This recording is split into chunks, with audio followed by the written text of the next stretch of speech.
இயேசு கிறிஸ்துவின் இனிதான நாமத்தில் இன்றைய ஆவிக்குரிய சிந்தனைக்கு உங்களை அன்புடன் வரவேற்கின்றோம். இப்போதும் ஒரு பாடலுக்கு பின்பு உங்கள் சிந்தையை தெளிவிக்கும் ஆவிக்குரிய செய்தியை கேட்கலாம். எனக்காக யாவும் செய்து முடிப்பார், என் கர்த்தர் வாக்கு மாறிடார். எனக்காக யாவும் செய்து முடிப்பார், என் கர்த்தர் வாக்கு மாறிடார். தமக்கென்றும் பயந்திடும் பக்தர் யாவர் விருப்பமும் தவறாமல்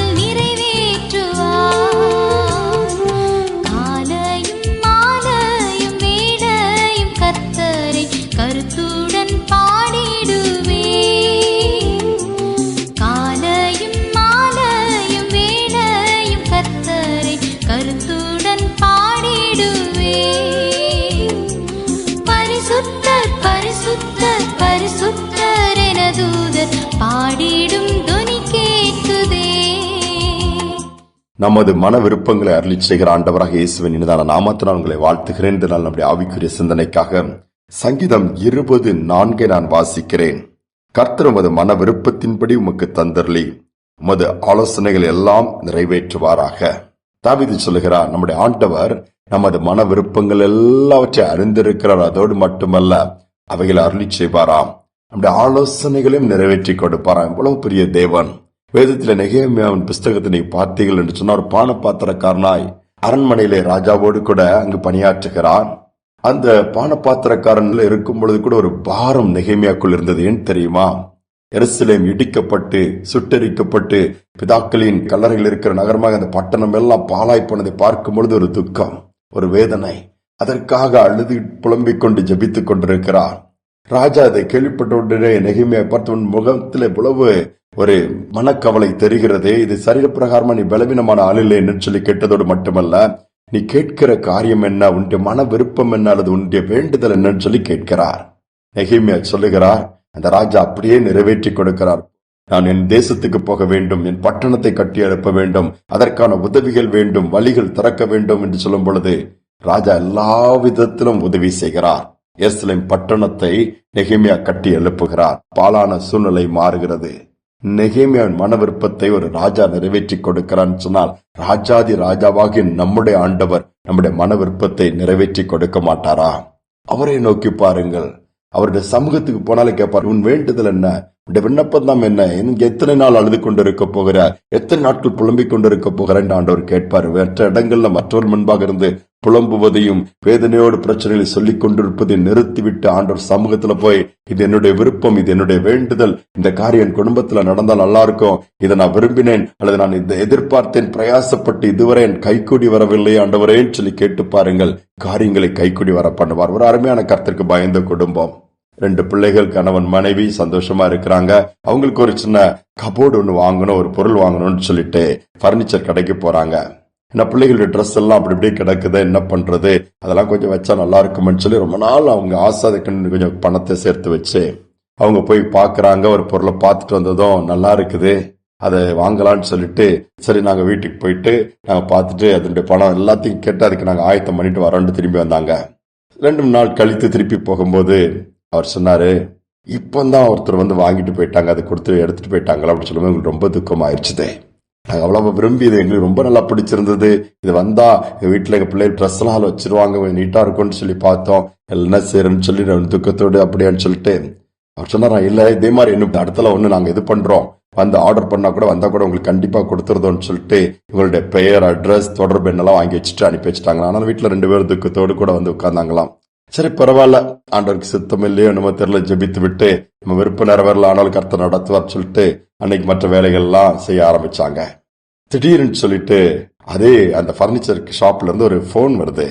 அன்னைக்கு வருது. என்ன அப்படி சொல்லும் போது, நீங்க ஒரு கபோர்ட் கேட்டீங்களே, நீங்க அது வந்துட்டு உங்களுக்கு வேணுமா அப்படின்னாங்க. அதான் கிடைக்கலையே, இன்னொருத்தர் வாங்கிட்டு போயிட்டாங்க நீங்களேன்னு சொல்லி. இல்ல, அவங்க வாங்கிட்டு போனவங்க வீட்டுக்குள்ள அது வந்து கரெக்டா செட் ஆக மாட்டேங்குதா, அது கொஞ்சம் பெருசா இருக்குங்கிறாங்க, அதனால திருப்பி எடுத்துக்குங்களான்னு எங்கிட்ட கேக்குறாங்க. அப்ப நாங்க சொன்னோம், இன்னொருத்தர் இதை கேக்குறாங்க, வேணா அவங்க கிட்ட கேட்டு சொல்றோம் அப்படின்னு சொல்லும் போது, அப்ப வேணா கொடுங்களா, எங்களுக்கு கொடுத்துருங்களேன்னு சொல்லும் போது, நீங்க ஒன்னும் பண்ணாண்டா, அவங்க வீட்டு அட்ரஸ் இப்படி அங்க அனுப்பி வச்சிருவாங்க, நீங்க வேற அந்த டிரான்ஸ்போர்ட்டை வேற எதுவுமே கொடுக்கணும், அதெல்லாம் அவங்க நாங்களே பாத்துக்கிறோம்னு சொல்லிட்டாங்க. நீங்க என்ன பண்ணுங்க, அதற்கான பணம் இவ்வளவு பணம் தான் நாங்க கொடுத்து வாங்கினாங்க, அதே பணத்தை மட்டும் நீங்க கொடுத்தா போதுன்னதும் ரொம்ப சந்தோஷம், சரின்ட்டாங்களாம். கொஞ்ச நேரத்துல இவங்க ஓகே சொன்ன உடனே வீட்டினுடைய காலிங் பெல் அடிக்கப்படுது. கதவை திறந்தா ஒரு வாகனத்துல அந்த அவங்க விரும்பின அந்த பொருள் இருக்குது. வீட்டுக்குள்ள கொண்டு வச்சா கரெக்டா அவங்களுக்கு செட் ஆயிடுச்சுது. ஒரே சந்தோஷம். டிரான்ஸ்போர்ட் சார்ஜஸ் கூட இல்ல. ஒருவேளை இவங்க அங்க போய் எடுத்து வந்தா டிரான்ஸ்போர்ட் சார்ஜஸும் கொடுத்திருக்க நேரிடும். ஆண்டவர் எவ்வளவு அழகா மன விருப்பத்தை நிறைவேற்றார் பாருங்க. இது எங்க கையை விட்டு போயிடுச்சுது, எங்களுக்கு கிடைக்காம போயிடுச்சுது, இந்த ஆர்டர் எங்களுக்கு கிடைக்கல, இந்த வேலை எங்களுக்கு கிடைக்கல, இந்த பதவி எங்களுக்கு கிடைக்கல, இந்த உயர்வு எனக்கு கிடைக்கல, இந்த வருமானம் கிடைக்கல, இந்த பிசினஸ் கிடைக்கல சொல்லி புலம்புறதெல்லாம் கொஞ்சம் நிறுத்திட்டு ஏசு கூட இருந்தா போதும். நீங்க எதிர்பார்த்ததை காட்டிலும் பெஸ்ட் உங்களுக்கு கொடுப்பாரு. ஏன்னா நம்முடைய ஆண்டவர் எப்பொழுதுமே பெரிதானவைகளை மகிமையானவைகளை கொடுக்கிறவர், செய்கிறவர். ஜெபிப்போமா. எங்கள் அன்பின் தகப்பனே, புதிய நாளை கொடுத்திருக்கிறீங்கப்பா. ஒவ்வொரு காரியங்களும் எங்களை கண்ணும் கருத்துமாய் விசாரித்து நடக்க வேண்டிய வழியை காட்டி ஆலோசனை கொடுத்து நடத்துகிற தேவன். அவ்வளவு பெரிய பாக்கியத்தை நாங்க இன்னைக்கு பெற்றிருக்கிறோம். அதற்காக நன்றி ஆண்டவரே. சில உலக பிரகாரமான விருப்பங்கள் நிறைவேறாமல் போகும் பொழுது அநேகர் சோர்ந்து போய்விடுவாங்க. நாங்களே என்ன ஆண்டவரே, இது கூட எங்களுக்கு கைக்கு கிடைச்சது, அதை அனுபவிக்க முடியாம போயிடுச்சு என்று புலம்புகிறது உண்டு. இன்னைக்கு அது இப்படிப்பட்ட ஒரு காரியத்தை குறித்து புலம்புகிற பிள்ளைகள் இந்த செய்தியை கேட்க நேரிடுமானால் பெஸ்ட் இருக்குது. அல்லது அதே காரியம் உங்களுக்கென்று வைத்தது மீண்டும் அந்த பிள்ளைகளுக்கு திரும்பி வர பண்ணுகிற தேவனா இருப்பதற்கு ஸ்தோத்திரம். தைரியத்தை கொடுங்கப்பா, பலனை கொடுங்க, கிருபைகளை கொடுங்கப்பா. உண்மையை சார்ந்திருக்கக்கூடிய பாக்கியத்தையும் கொடுங்க. செய்வதற்கு ஸ்தோத்திரம். நாள் முழுவதும் ஒவ்வொருவரோட கூட இருந்து மன விருப்பங்களை நிறைவேற்றி கொடுங்க. அதோடு மட்டுமல்ல, நாங்களும் உடைய மன விருப்பத்தை நிறைவேற்றுவர்களாய் மாற்றுவீராக. தாழ்த்தி ஒப்புக் கொடுக்கிறேன். துதிகான மகிமைக்கு செலுத்துகிறேன். இயேசுவின் நாமத்தில் வேண்டிக் கொள்கிற நல்ல பிதாவே, ஆமேன், ஆமேன். ஆண்டவர் நமது மன விருப்பத்தை நிறைவேற்றி கொடுக்க ஆயத்தமா இருக்கிறார். நாம் அவருடைய விருப்பத்தை நிறைவேற்றி கொடுப்போம். நிச்சயமாகவே நாம் விரும்புகிற காரியம் நமக்கு கிடைக்கும். இந்த சிந்தனையோட நாளை தொடருவோம். மீண்டுமாய் நாளை தினம் சந்திப்போம். கர்த்தரை நம்பி நன்மை செய்வோம், நல்லதோர் மேய்ச்சலை கண்டடைவோம்.